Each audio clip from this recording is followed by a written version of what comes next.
আপনারা আসলে পোশাকটা দেখেন কিংবা আমার লুকটা দেখেন বা প্রতিদিনের এই যাত্রাটা বা জার্নিটা দেখেন। একেক দিন একেক লুকে আপনাদের সাথে আমার দেখা হয়। কিন্তু আপনারা আসলেই বলবো আপনাদেরকে যে এটার জন্য আমার অনেক পরিশ্রম, অনেক সময়, অনেক অর্থ সব কিছুর একটা সম্মিলন থাকে এবং প্রচুর পরিমাণের আমি এফোর্ট দেই এবং আজকে যে জামাটা দেখতে পাচ্ছেন আপনারা এটা সম্পূর্ণটাই আমার হাতে করা। সো আমার এগুলোর জন্য আমাকে একটা বিশাল সময় ব্যয় করতে হয়, আমি সারা রাত জেগে সেগুলো করি। সো এটা আসলে কেউ যে করে শুধু সে জানে। সো আমার এই প্রতিদিনের এই লুক এটা হচ্ছে হলো আমার ধরে নিতে পারেন যেটাই আরফ খান স্টাইল। একটা সময় এই স্টাইল নিয়ে কথা হবে যে উনি এভাবে পড়তেন এভাবে করতেন।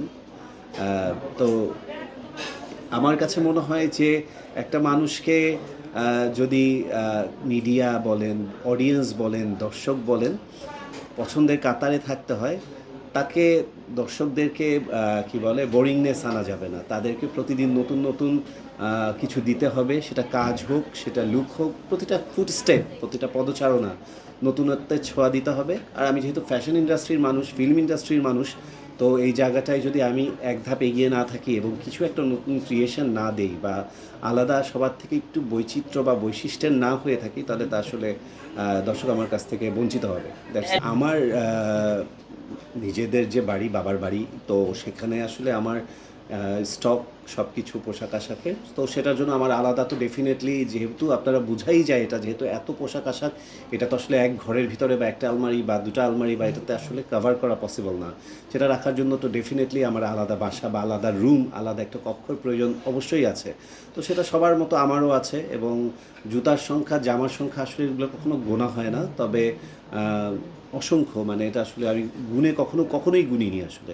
সেটা দেখার জন্য একদিন আমি আপনাদেরকে আমার বাসায় দাওয়াত করব, তখন আপনাদেরকে দেখাবো।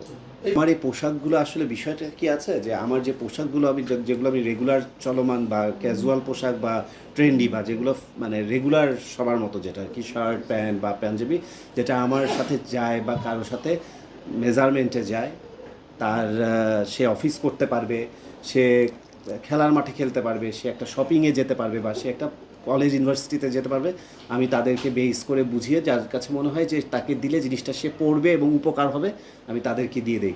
কিন্তু যেমন যেমন পোশাকগুলো আমি একটু ডিসক্রাইব করি যে যে পোশাকগুলো আসলে আমি যদি দিয়েও দিই, অনেকেই কিন্তু ক্যারি করতে পারবে না, সে পোশাকগুলো আমার দেওয়ার কোনো ব্যাপার স্যাপার থাকে না। তো সেই ব্যাপারগুলো আমার ডেফিনেটলি কালেকশানে আছে, আর্কাইভের মতো বা মিউজিয়ামের মতো। কোনো একটা সময় আমি আমার পোশাক আশাকের একটা ডেফিনেটলি একটা শোকেইস বা মিউজিয়াম, যেটা বলে এটাকে, এভাবে রাখবো এবং এটার জন্য একটা এক্সিবিশন করব, সবাইকে সেটা নিয়ে, এটার জন্য আরেকটু অপেক্ষা করতে হবে আর কি।